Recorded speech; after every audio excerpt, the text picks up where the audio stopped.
মধ্যে লেগেছিলে সব আমি তদন্ত করে করে বের করতে পারবো, সবার প্রতিশোধ নিতে পারবো, কিন্তু আমি রাসূলুল্লাহ প্রতিশোধ নিব না। বিনা প্রতিশোধে আমি তোমাদের সবাইকে মাফ করে দিলাম। যেই মাত্র আমার নবী মাফ করে দিয়েছে, এরা ঘরের দরজা খুইলা একজন আরেকজনের দিকে চায়, খালি কিতারি এই নবীর বিরোধিতা আমরা এতদিন করছি, একটা জিগায় বিশ্বাস হইতেছে না। এই নবীর বিরোধিতা আমরা এতদিন করছি, যে নবী আজকে আমাদেরকে ঘরে এসে জবাই করে দেওয়ার কথা, নবী তো কিছু করলেনই না, বরং নবী একটা ধমকও দিলেন না। যে নবী আমাদেরকে ক্ষমা করে দেয়, সত্যি তো তিনি সাধারণ কেউ নয়, সত্যি তো তিনি একজন আল্লাহর পয়গম্বর, আর কোন সন্দেহ নাই। চল, যেই নবী ক্ষমা করে দিয়েছে ওই নবীর কদমে গিয়ে ক্ষমা চাইব, আর সঠিক পথ কোনটা আমরা চিনে গিয়েছি, কালেমার মালা গ্রহণ করে নিব। সুবহান। নবী ক্ষমা করাতে লাভ হইছে না লস হইছে? এই ক্ষমাটা আমরা পারি না করতাম। কেরে অমুকের পুত্রে ছাইরে দিতাম, আমার ফুট আছে 6 লাখ, আরে আমার ফুট নাই তো কি দিছে, বাতিজা তো আছে 60টা। আয় ফোন দেখলে কোন দিন দেখতে, এখন আমার ওখানে লাডি সুগা করছি না, বা শান্তি বসিলতে হইব। এরপরে আমারও কিছু কাজ রয়েছে, বাহিরে রয়েছে, ঢাকা রয়েছে, সিলেট রয়েছে, চট্টগ্রাম রয়েছে, আনাইল কোন দিন দেখতে। 3 দিন পরে অমুক তারিখ সকাল 10টায়, তারিখ লই মারামারি হয় আমরা দেশ হয় না। আর মারামারিটা বেশি কিছু নিয়ে না, 5 টাকার খাপ করে 60 টাকা হইল, এই সাধারণ মানুষকে ফট করে লাগিয়া জায়গা। এজন্য বলি ক্ষমা করতে শিখুন।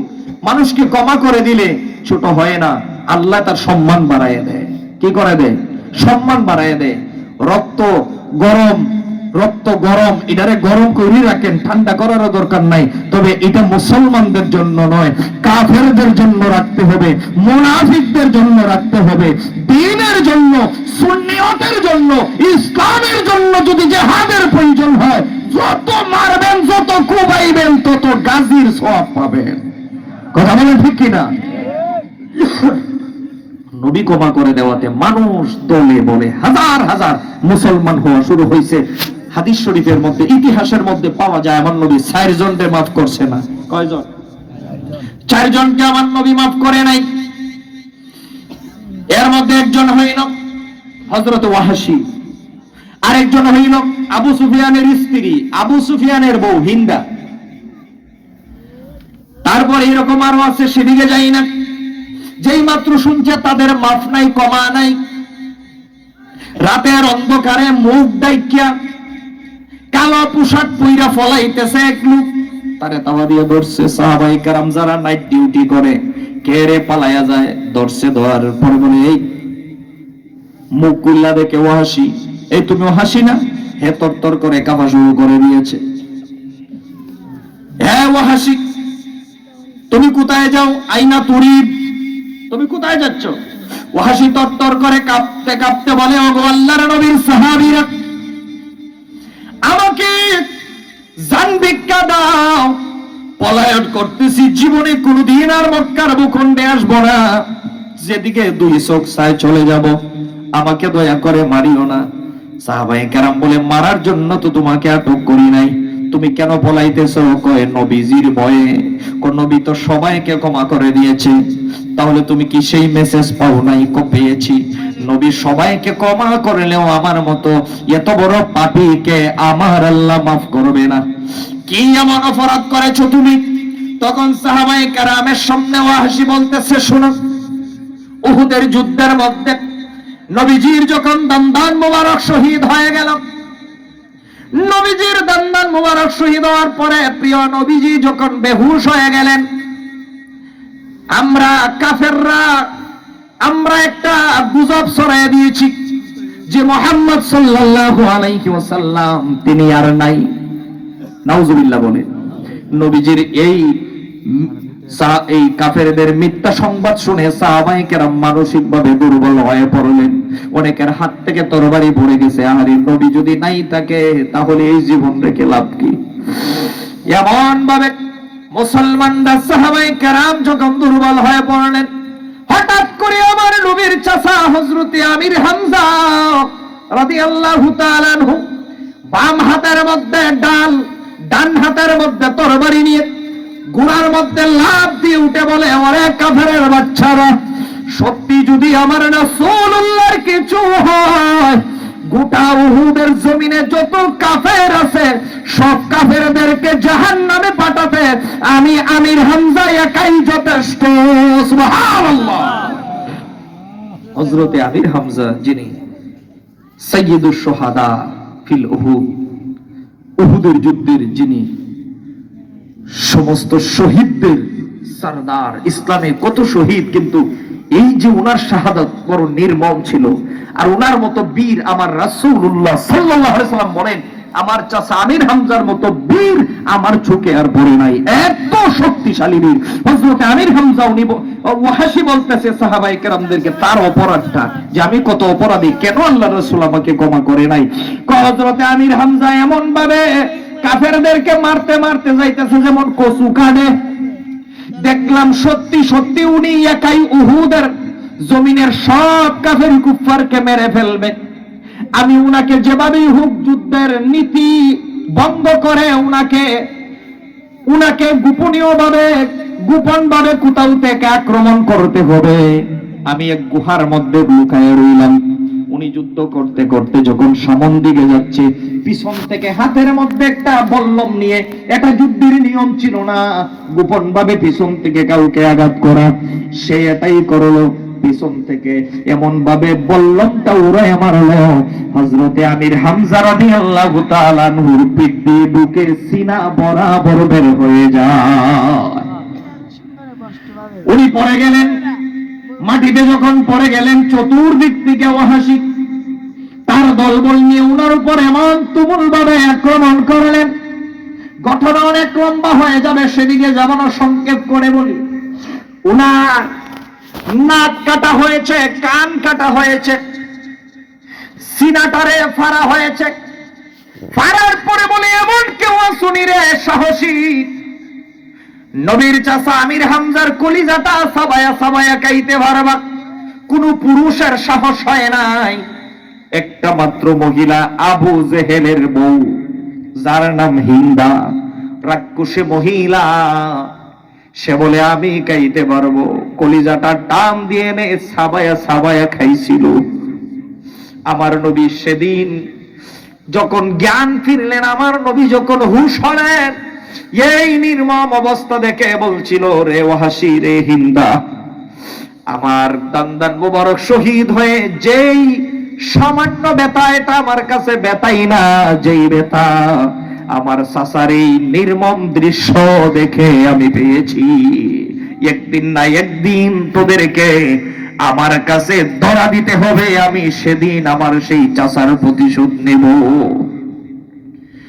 হিন্দা হযরতে আমির হামজা রাদিয়াল্লাহু তাআলা আনহুর দুই কান, নাক, এগুলো নিয়ে মালা বানায়া গলার মধ্যে ঝুলাইয়া সেদিন উহুদের জমিনে হাঁটাহাঁটি করছিল। নবীজির চাচার কলিজা সাবায়া সাবায়া খাইছিল। ওয়াহাশি বলে, আমি থেমে যাই নাই, আমি ওনার চাচার লাশ যাতে জানাজা না পড়তে পারে টুকরা করতে লাগলাম। টুকরা করতে করতে ইতিহাস প্রমাণ করে 700 টুকরা করা হয়েছিল। 500 টুকরা, 700 টুকরা করা হয়েছিল। 700 টুকরা করার পরে এমন অবস্থা হয়েছে, এই অত বড় অপরাধী হইল ওয়াহাশি। সাহাবায়ে কেরাম বলে, রে ওয়াহাশি, তুমি অপরাধী। রাসূল তখন রাগান্বিত ছিলেন। এখন তোমার মনে কি চায় অন্তর থেকে বলো তো? তুমি চাওনি রাসূলুল্লাহর কাছে যেতে? এই কথা বলতে দেরি হয়, ওয়াহাশির চোখ থেকে জড়জড় করে পানি ঝরতে দেরি হয় না। বলে, আমার তো মনে চায় আমার জীবনটা, বাকি জীবনটা আমার নূর নবীজির কদমে গিয়ে আমি কাটাইয়া দেই। নবীজি এত দয়ার সাগর আমি জানতে পেরেছি, এখন বুঝতে পেরেছি। আগে জানি নাই, বুঝি নাই। বারাটে খুনি হইয়া আমাকে বাড়া করে নেওয়া হয়েছিল, বারাটে খুনি হিসাবে গিয়েছিলাম। বুঝেছি নবী কত দয়ার সাগর, কিন্তু যেতে সাহস হয় নাই। সাহাবায়ে কেরাম বলো, চলো আমাদের সাথে চলো। কোথায়? তোমার মতো পাপীকেও আল্লাহর রাসূলের কাছে নিয়ে ক্ষমার ব্যবস্থা করাইয়া দিব। সুবহানাল্লাহ। আমরা শুরুতেই বলছিলাম আমরার পাপ আছে না নাই? আওয়াজ করে বলেন পাপ আছে না নাই? ক্ষমা করবেন না রেখে দিবেন? যত বড় পাপী হোক ওয়াহাশির সমান তো কেউ করি নাই। করছেন? মাইরা কেউ 700 টুকরা করছে? তাহলে না করে থাকলে দেখি ওয়াহাশির ক্ষমা আসেনি, ওনার যদি ক্ষমা থাকে আমরাও তো পাওয়ার আশা আছে, ঠিক না? সম্মানিত শুধু ভাইয়েরা আমার, এই আলোচনাটা বিভিন্ন জায়গায় করছি, আমার গ্রামের মধ্যে আর কোনোদিন করা হয় না, এই জন্য আজকে করতেছি। সম্মানিত শুধু ভাইয়েরা আমার, গভীর মনোযোগ। আমার নবীজি কাছে যখন নিয়ে যাওয়া হলো, নবীজির চেহারা মুবারক মলিন হয়ে গেল ওয়াহাশিকে দেখে। সাহাবায়ে কেরাম বলল, ইয়া রাসূলুল্লাহ, ওয়াহাশি পালিয়েছিল, তাকে ধরছি, সে চায় কালেমা পড়তে। ওয়াহাশি গিয়া বলে, আতাইতুকা ইয়া রাসূলুল্লাহ, নবী আমি ভুল স্বীকার করেছি, আমি ভুল করেছি, আমাকে মেহেরবানি করে কালেমা পড়ায়া দেন, আমি অনেক অপরাধী, আপনি মেরে ফেললেও আপনার কোনো অন্যায় হবে না, তবে যদি আমাকে বাঁচায় রাখেন এটা হবে ইহসান। আমার নবী বলে, ওয়াহাশি কোনদিন আমার কাছে আসো আমি চাই নাই, তবে যেহেতু এসেছো কালেমা পড়াইব, শর্ত হলো একটা। শর্ত কি? যতদিন কালেমা পড়ে আমার সাহাবী হয়ে থাকবে, আজকে থেকে যে আমার কাছ থেকে যাইবা, কোনদিন তোমার চেহারা নিয়ে আমি রাসূলুল্লাহর সামনে আসবো না। আমি রাসূলুল্লাহর কেন আসবো না? কেন আসবো না? কারণ তোমার চেহারাটা আমি যতবার দেখি রে, আমার চাচা আমির হামজার কথায় আমার মনে পড়ে যায়। সুবহানাল্লাহ বলে। সম্মানিত সুধী ভাইয়েরা, আরো আসুক, আরো কাছে আসুক। সম্মানিত সুধী ভাইয়েরা আমার, হযরত আমির হামজার কথা যখন স্মরণ হয়ে যায়, মনের অজান্তেও যদি কোনোদিন যদি বদদুয়া চলে আসে, তুমি ধ্বংস হয়ে যাবে, এজন্য কালেমা পড়বা, আমার সামনে কোনোদিন আসবা না। সুবহানাল্লাহ বলে। নারে তাকবীর, নারে রিসালাত, আহলে সুন্নাত ওয়াল জামাত, আহলে সুন্নাত ওয়াল জামাত। পীর মুফতি মাহমুদুর রহমান জগৎপুরী সাহেবের আগমন, গাউসিয়ার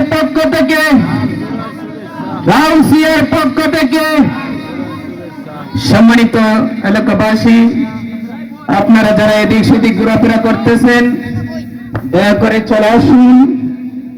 আমাদের মাহফিলের যিনি সভারত্ন হিসাবে আছেন, উপস্থিত হয়েছেন, সারা বাংলার আলোড়ন সৃষ্টিকারী বক্তা, বাতিলের আতঙ্ক, ফিরজাদা পীর মুফতি খাজা মাহবুবুর রহমান জগৎপুরী সাহেব আমাদের মঞ্চে উপস্থিত হয়েছেন।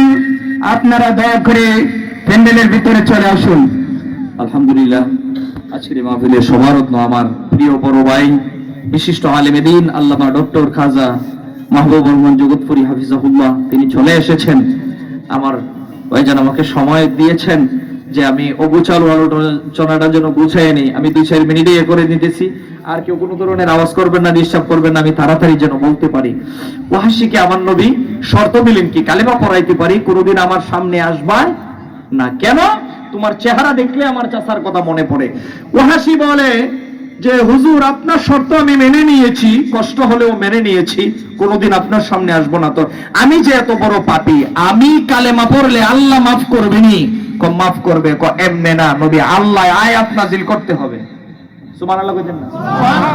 আয়াত নাজিল করে আল্লাহ বলতে হবে আমাকে মাফ করে দিবে। আল্লাহ তাআলা সাথে সাথে সূরা, আমি বক্তব্যের মতো বলছি, আল্লাহ তাআলা সাথে সাথে সূরা ফুরকানের 67 নম্বর আয়াত নাজিল করে দিলেন, ওয়াল্লাযীনা লা ইয়াদউনা মা'আল্লাহি ইলাহান আখরা ওয়া লা ইয়াকতুলুনা আন-নাফসাল্লাতী হারামাল্লাহু ইল্লা বিল হাক্কি ওয়া লা ইয়াজনুন। আল্লাহ এই আয়াতে কি বলেন? যে ওয়াহাশিকে বলে দিন, হাবিব আপনি ওয়াহাশিকে বলে দিন আল্লাহ সব গুনাহ মাফ করে দিবে, তবে 3টা গুনাহ ছাড়া। কয়টা গুনাহ? কথা বল না, কয়টা গুনাহ? শিরিক করলে, 1 নম্বরে শিরিক করলে, 2 নম্বরে অন্যায়ভাবে হত্যা করলে, 3 নম্বরে জিনা করলে। কি করলে?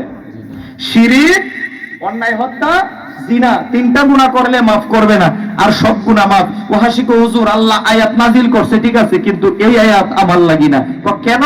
এবার হাদিস বলতেছি। তো ইয়া রাসূলুল্লাহ ইন্নী আশরাকতু বিল্লাহ ওয়া কাতালতু নাফসাল্লাতী হারামাল্লাহু ইল্লা বিল হাক্কি ওয়া জানাইতু। আল্লাহ বলেছেন শিরিকের মাপ নাই, আমি শিরিক করেছি এতে আমার মাপ নাই। অন্যায়ভাবে হত্যা করলে মাপ নাই, আমি আপনার চাচাকে অন্যায়ভাবে আমির হামজা রাদিয়াল্লাহু তাআলা আনহুকে হত্যা করেছি, শহীদ করে দিয়েছি, আমার মাফ নাই। 3 নম্বরে জিনা করলে মাফ নাই, আমি জিনা জীবনে এত বেশি করেছি যার হিসাব নাই, সুতরাং আমার মাফ নাই। হুজুর আমি জায়গা। আল্লাহ কয় ওয়াহাসিরে আদব করেন, এই আয়াত যদি তার প্রযোজ্যতার ক্ষেত্রে না হয় আমি আবার আয়াত পাঠাইতেছি। সুবহানাল্লাহ। কেমন আয়াত? আল্লাহ এরপরের আয়াতে কি বলেন? ইল্লা মান তাবা ওয়া আমানা ওয়া আমিলা আমালান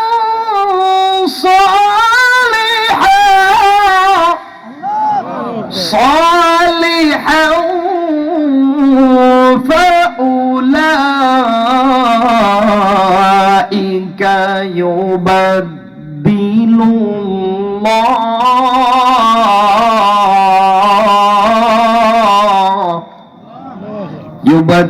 ইউবাদদিলুল্লাহু সাইয়্যাতিহিম হাসানাত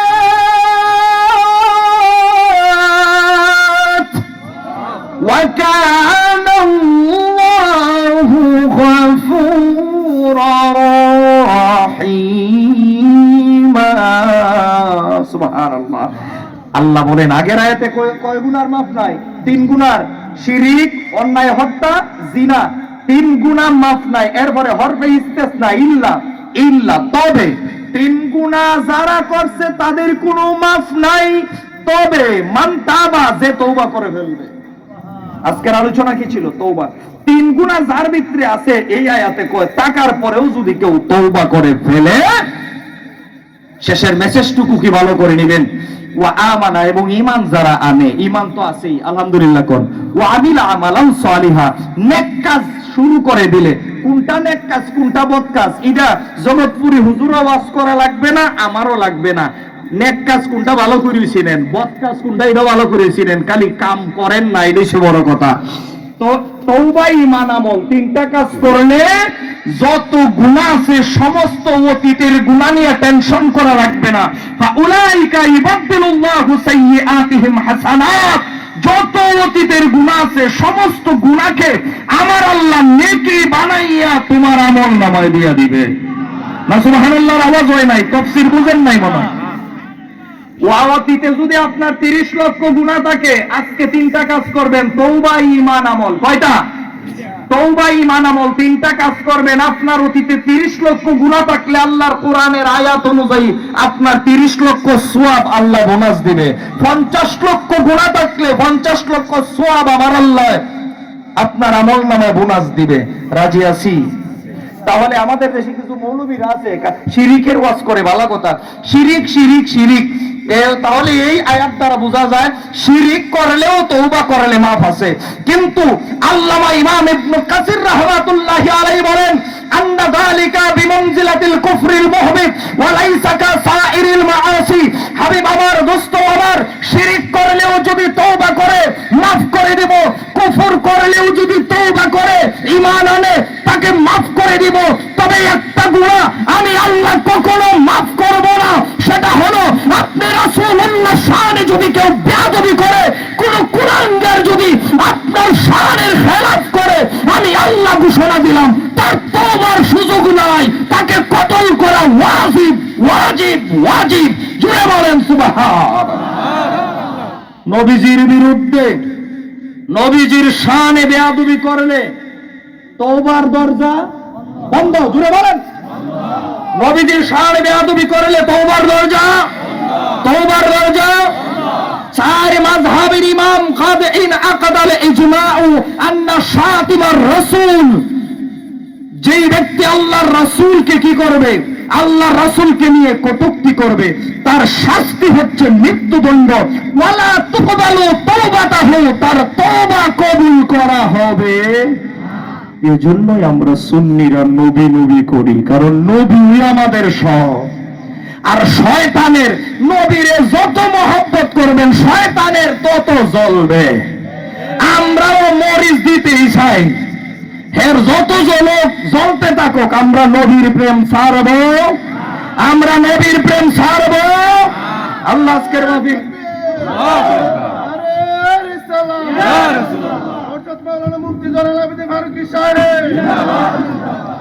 শেষ।